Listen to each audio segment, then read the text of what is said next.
नमस्कार शेतकरी मित्रांनो, आम्ही संगमनेरकर या यूट्यूब चॅनलमध्ये तुम्हा सर्वांचं मनपूर्वक स्वागत। तर शेतकरी मित्रांनो, 32 जिल्ह्यातील शेतकऱ्यांच्या खात्यावरती आजपासून पीक विमा, उद्यापासून 75% पीक विम्याचं वाटप सुरू होणार आहे। तर याबद्दलची सविस्तर अपडेट आपण जाणून घेणार आहोत की कोणत्या जिल्ह्यामध्ये 75% पीक विम्याचं वाटप हे सुरू झालेलं आहे आणि ते किती मंजूर झालेलं आहे त्याबद्दलची सविस्तर अपडेट आपण आजच्या व्हिडिओमध्ये जाणून घेणार आहोत। मित्रांनो, व्हिडिओ खूप महत्त्वपूर्ण असा होणार आहे। व्हिडिओ कुठेही स्किप न करता व्हिडिओ संपूर्ण पहा।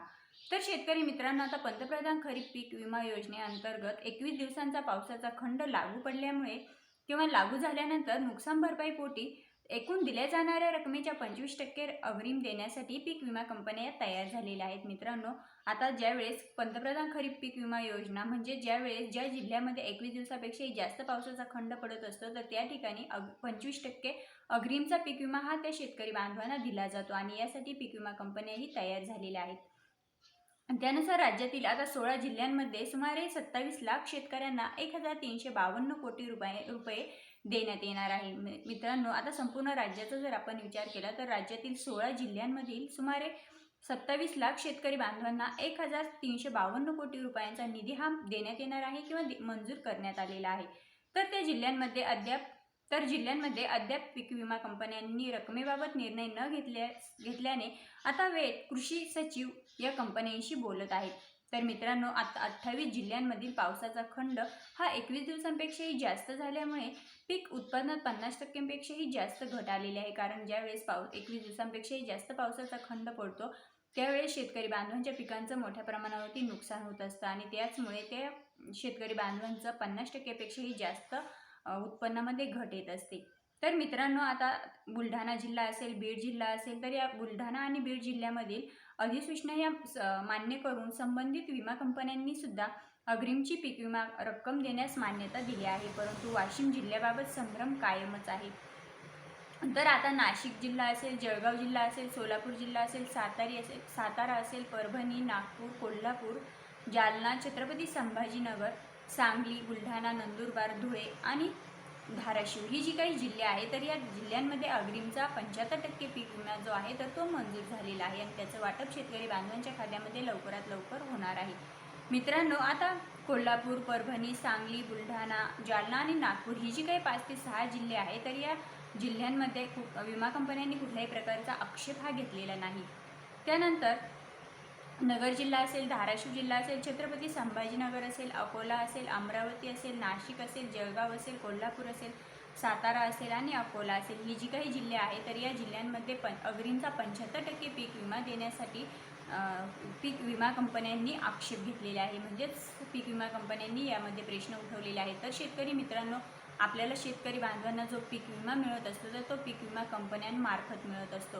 म्हणजे सरकार पीक विमा कंपन्यांना आपली रक्कम देत असतं आणि पीक विमा कंपन्या त्यामध्ये आपली थोडीशी रक्कम टाकून शेतकरी बांधवांपर्यंत पोहोचवण्याचं काम करत असतं।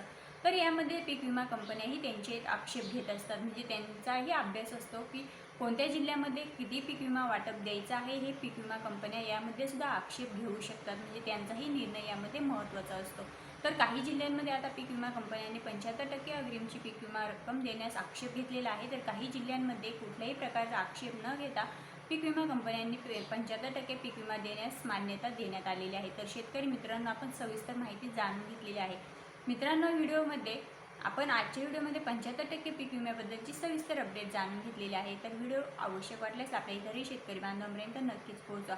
आणि हो मित्रांनो, ही जी काही पीक विमा क्लेम असतो तर तो पीक विमा क्लेम आपल्या सर्व शेतकरी बांधवांनी नक्कीच करायचा असतो। म्हणजे आपण त्याला म्हणतो की 1 रुपया भरून पीक विमा काढणे। तर हा जो काही 1 रुपया भरून आपल्याला 1 रुपया ही छोटीशी छोटासा वाटत असतो। म्हणजेच 1 रुपयाला आपण काही किंमत देत नाही, परंतु त्या 1 रुपयामध्ये आपण जर पीक विमा भरला तर त्याचा लाभ आपल्याला पुढे जाऊन म्हणजे ज्यावेळेस नुकसान भरपाई मंजूर होते किंवा पीक विमा मंजूर होत असतो त्यावेळेस आपल्याला त्याचा लाभ पुढे जाऊन मिळत असतो। त्यामुळे कुठल्याही शेतकरी बांधवांनी 1 रुपया भरून पीक विमा भरणे म्हणजे याकडे दुर्लक्ष करू नये। आणि ज्यावेळेस आपला ही जी काही पीक विमा भरण्याची तारीख जाहीर होत असते किंवा तारीख आहे तर त्यावेळेत आपल्या सर्व शेतकरी बांधवांनी जास्तीत जास्त 1 रुपया भरून आपला पीक विमा हा उतरवायचा असतो किंवा काढायचा असतो। त्यामुळे पुढे जाऊन तुम्हाला तुमच्या पीक विमा मिळण्यास किंवा अतिवृष्टी अनुदान असेल, कुठलंही अनुदान असेल ते मिळण्यास मदत होत असते।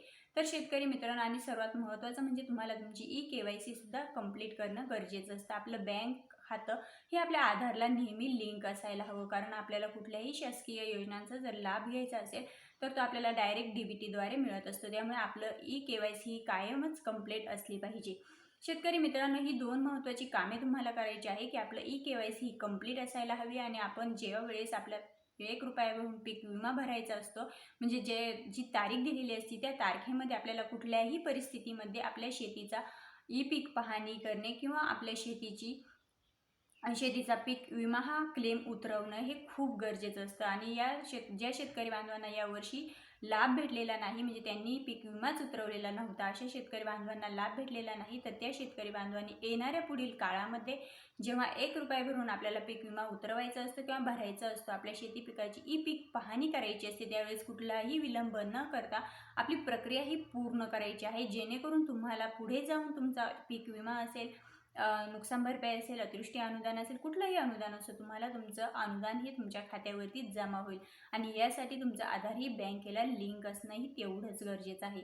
शेतकरी मित्रांनो, आता बरेच शेतकरी बांधव म्हणजे 2024ला जो काही पीक विमा भेटलेला आहे, सोयाबीन असेल, कापूस असेल, या पिकांसाठी जो काही पीक विमा भेटलेला आहे, बऱ्याच शेतकरी बांधवांना याचा लाभ भेटलेला आहे. आम्ही सुद्धा शेतकरीच आहोत, तर आमच्याकडे सुद्धा बऱ्याच शेतकरी बांधवांना लाभ भेटलेला आहे.